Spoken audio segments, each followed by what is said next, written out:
अब हम वो कोड लिख चुके हैं जिससे हमें ये इन्फॉर्मेशन मिल जाती है कि कौन कौन से सर्वर्स या कौन कौन से सॉकेट्स IPv4 IPv6 से बाइंड किए, उनके पोर्ट नंबर क्या कनेक्टेड रहा है, सो सब प्रोग्रामिंग हमने कर लिया। अब एक इशू डिस्कस करना है। हालांकि हमें जो सर्वर मॉनिटर क्रिएट करना है हमारे लिए वो इशू नहीं है, क्योंकि फाइनली जब वो उसको मैं सर्वर मॉनिटर वाले कोड पे ले जाऊंगा, मतलब अपना जो प्रोजेक्ट बनाना है उसमें जो सर्विसेज लेयर वाले कोड पे ले जाऊंगा, तो मेरे को IPv4 IPv6 ऐसा सेपरेशन नहीं चाहिए। मुझे सिर्फ इस बात से मतलब है कि पोर्ट नंबर 22 पे जो सॉफ्टवेयर सुन रहा है उससे कितने क्लाइंट्स कनेक्टेड है और उनका IP क्या है।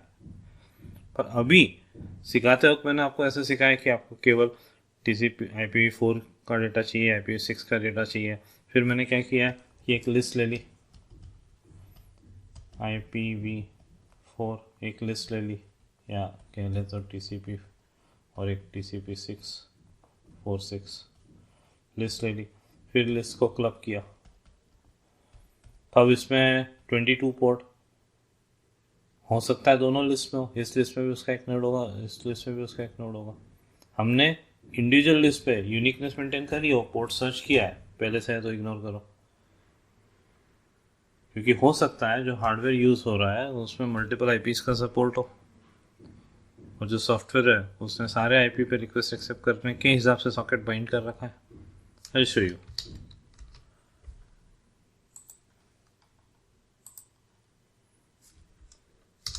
sudo नेट स्टार्ट, ठीक है, हमने SS का यूज़ किया, नेट स्टार्ट भी चल जाएगा, TLNP।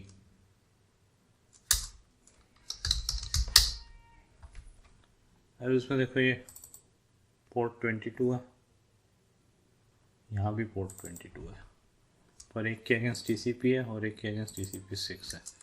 चाहिए तो एक काम करते हैं, grep:22, ये 2 रोज आ रही है।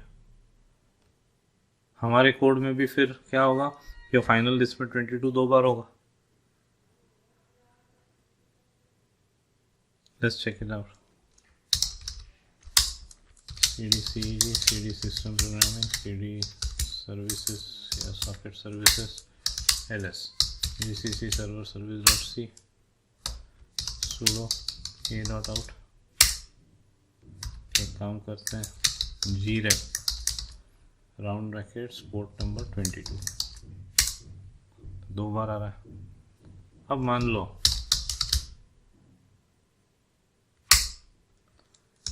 SSH @10.0.0.11 जो भी पासवर्ड है, कनेक्ट किया, इसको चलाते हैं।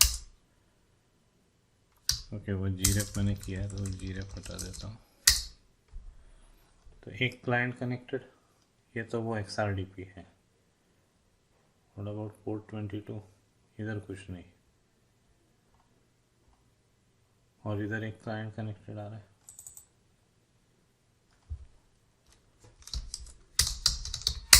एक और कनेक्ट करते हैं, जैसे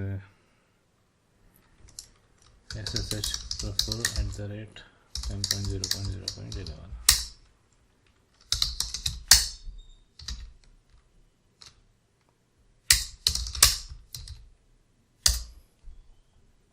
ये तो वो रिमोट डेस्कटॉप कनेक्शन XRDP के साथ, ये 2 कनेक्शंस, और नीचे भी पोर्ट है, कुछ नहीं।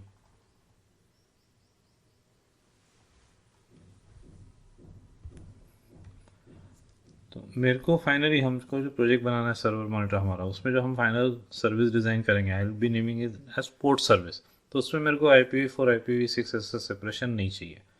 तो ये सिखाने के लिए मैंने किया था, क्योंकि मेरे को वो आपको जो SS में माइनस के साथ 4 देते हैं तो क्या होता है, 6 देते हैं तो क्या होता है, वो सब सिखा दिया। अब मैं इसको फाइनली अपने प्रोजेक्ट में ले जा रहा हूँ, हेडर फाइल, सोर्स फाइल, तो उसमें ये जो सेपरेशन है मेरा IPv4 6 के हिसाब से, वो मैं ख़त्म कर दूंगा। मेरे को सिर्फ TCP लिस्टनर्स की लिस्ट चाहिए।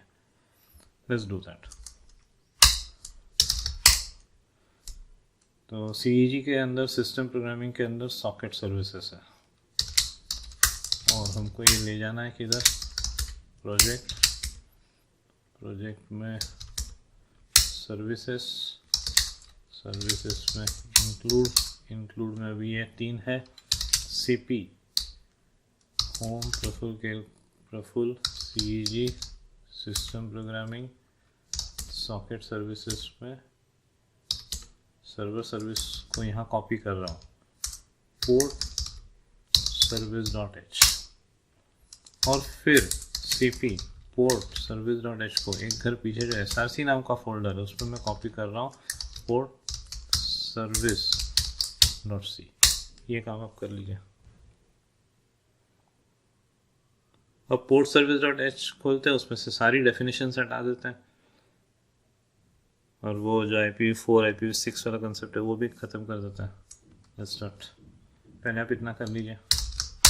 Now port service.h include guard apply करते हैं, if not defined _port service _hash defined _port service _ आखिरी में hash end. Now we don't require to include any header file, फिर ये मैक्रो की भी ज़रूरत नहीं है। अब ये हटा देते हैं, फॉरवर्ड डिक्लेरेशन ही चाहिए हमको, और इसको कॉपी मार लेते हैं। आई एडमिट कि बहुत सारे लोग सोच रहे होंगे कि स्ट्रक्ट भी बना रहे हैं, टाइप डिफ भी कर रहे हैं, इससे ऊपर वाली लाइन हटा दो, but I like to keep it this way. एक लाइन एक्स्ट्रा हो रही है, ठीक है।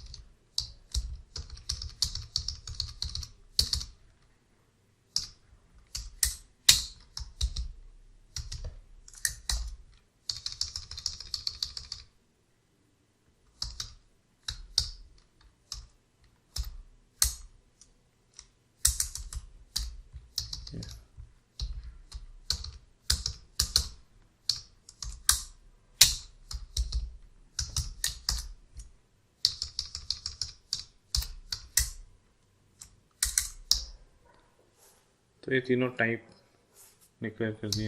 नेक्स्ट आखिरी में सेमीकोलन, और ये कोड हटा देते हैं।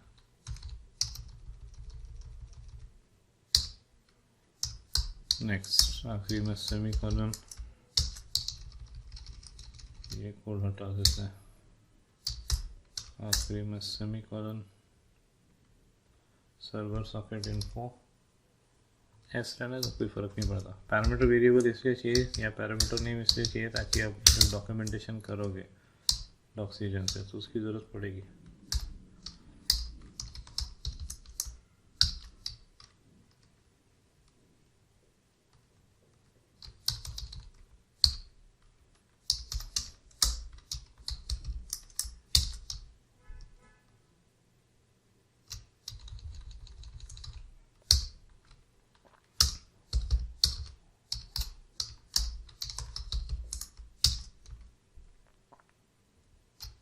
और ये मेन भी जाएगा यहाँ तक।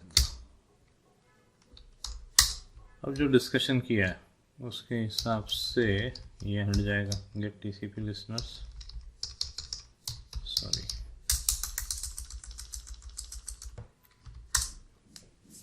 कोई IPv4 IPv6 की बात ही नहीं करना है अपने को। So we have this client socket info node, server socket info node and server socket info, ठीक है। ये रिलीज के 3 फंक्शंस, ये इंफॉर्मेशन एक्सट्रैक्शन के लिए।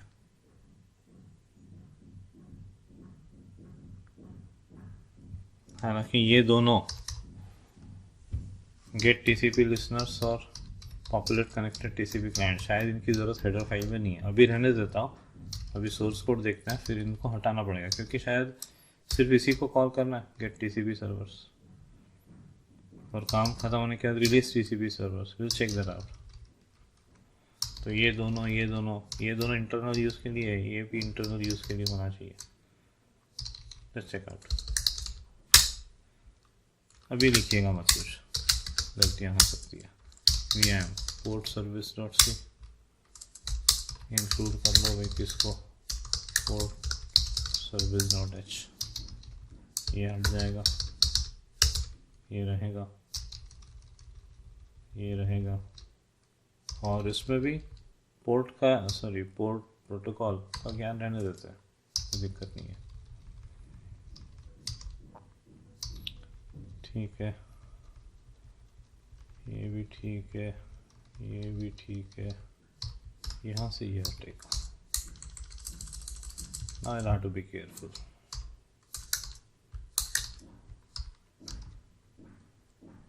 This function is not responsible for extracting information of connected clients. ठीक है, अब ये दोनों कमांड देखो एब्सोल्युटली सेम है, फर्क सिर्फ इतना है कि यहाँ पे एक में 4 है, एक में 6 है। Let's keep 1.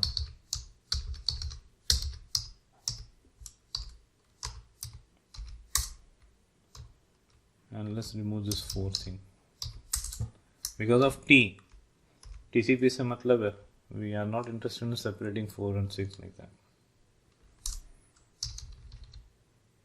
Add something to log तो रहेगा, ये print हटा देते हैं, debugging के लिए किया होगा। Avoid duplicacy of port, ठीक है।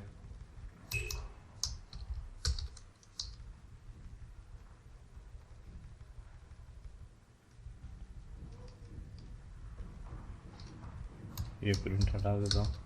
नाउ हमने कहीं तो भी TCP 4.6 ऐसा कुछ किया, ये हट जाएगा पूरा, इफ नहीं कि ये केवल इफ कंडीशन हटेगी,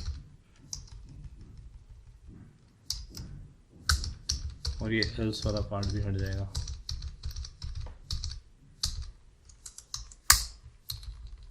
तो ये portion straight away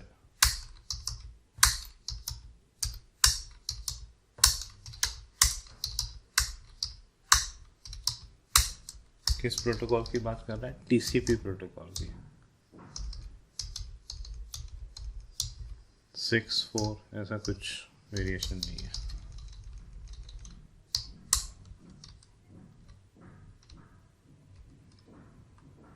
next, popular connected TCP clients.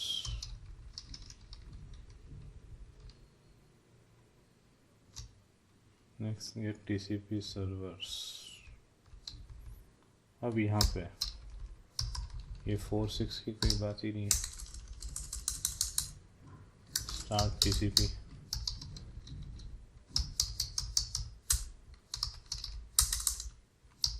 ये लाइन हट जाएगी, और अगर TCP नल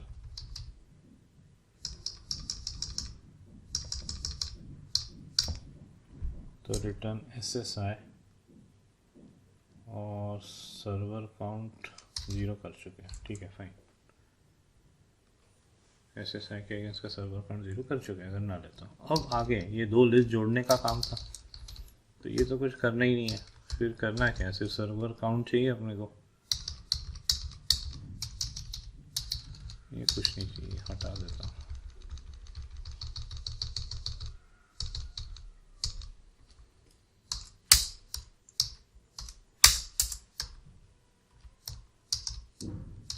एंड की ज़रूरत है, टी चाहिए सिर्फ घुमाने के लिए। और T equal to TCP, T not equal to null, T equal to T greater then next comma server count plus plus, और ये लूप यहीं ख़त्म। लूप ख़त्म होने के बाद server count equal to server count, और SSI के टॉप को वो जो एक लिस्ट मिली है उससे जुड़वा देता है। TCP अगेंस्ट क्या है? टॉप नोड का एड्रेस है। अब यहाँ देखते हैं किसको कॉल किया है। केवल गेट TCP सर्वर्स को कॉल किया है।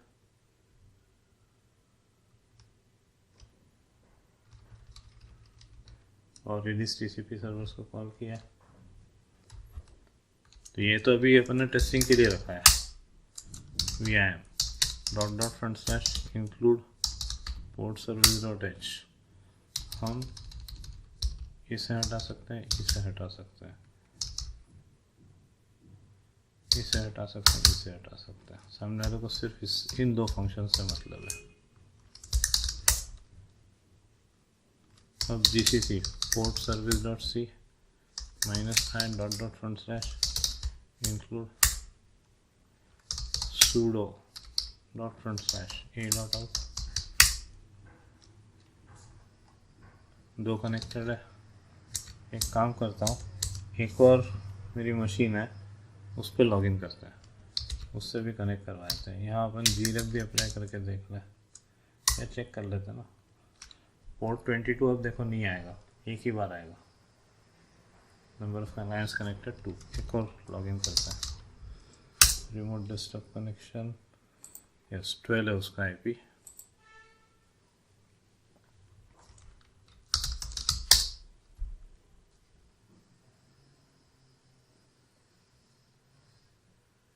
ये लूनर लॉबस्टर वर्जन है इसमें। यहाँ से अपन SSH रफुल @10.0.0.11 से कनेक्ट हो जाते हैं और लॉगिन कर लेते हैं TF से। अब connected client IP3। So that's it. Finally अब अपना ये प्रोजेक्ट का पार्ट बन गया। अब कौन सा काम करना है, वो सर्वर सॉफ्टवेयर लिखना है जिसमें हम कमांड लेयर का यूज़ करेंगे और हमारा सर्वर वाला पार्ट कंप्लीट। पर मेरी ऐसी इच्छा है कि वो लिखने से पहले अपन एक छोटा सा टूल बनाते हैं, मतलब जिसको भी इस सॉफ्टवेयर मतलब ये कमांड लेयर का यूज़ करके कुछ बनाना है तो एक टूल बनाते हैं जो थोड़ा सा टेम्पलेट जैसे क्रिएट करके दे देगा, ताकि सामने वाले के लिए आसानी होगी। फिर हैपन्स, मान लो आपको रिएक्ट नेटिव का काम करना है तो कोई टूल अवेलेबल रहता है जिससे प्रोजेक्ट का ढांचा बन जाता है, नेसेसरी कॉन्फ़िगरेशन फाइल्स बन जाती है और सब बन जाता है। तो ऐसे ही कुछ यहाँ पे भी होना चाहिए सामने वाले के कन्वीनियंस के लिए। क्या होगा, ठीक है एक लेक्चर एक सेशन बढ़ जाएगा, उससे कोई फ़र्क नहीं पड़ता, और उससे और इजी हो जाएगा। जो इसका यूज़ करने वाला है वो टूल चलाएगा तो एक ढांचा ऐसा बन जाएगा, फिर उस ढांचे में वो केवल क्या करता रहेगा, मेथड्स बढ़ाता रहेगा। पर उसको सैम्पल कोड देख के डॉक्यूमेंटेशन देख के कुछ करने की ज़रूरत नहीं है, वो ढांचा सब कुछ कर देगा। एक हेलो वर्ल्ड एग्जाम्पल जैसा बन जाएगा। एक 2-3 ऑप्शन दे देंगे अपन और वो क्लाइंट साइड का भी कोड जनरेट कर देगा। तो वो टूल बनाने में एक लेक्चर अपना जाएगा पर आगे के 10 लेक्चर बच जाएंगे, आसान हो जाएगा काम। तो आपको एक कोड लिखना है, cd include vim port service, pause करके लिख लीजिए। Next vim port service.c, pause करके लिख लीजिए। अगेन आएगा, पॉज करके लिख लीजिए। अगेन आएगा, पॉज करके लिख लीजिए। अगेन आएगा, पॉज करके लिख लीजिए। अगेन आएगा, पॉज करके लिख लीजिए। अगेन आएगा, पॉज करके लिख लीजिए। अगेन आएगा, पॉज करके लिख लीजिए। अगेन आएगा, पॉज करके लिख लीजिए। अगेन आएगा, पॉज करके लिख लीजिए। अगेन आएगा, पॉज करके लिख लीजिए। अगेन आएगा, पॉज करके लिख लीजिए। अगेन आएगा, पॉज करके लिख लीजिए। अगेन आएगा, पॉज करके लिख लीजिए। अगेन आएगा, पॉज करके लिख लीजिए।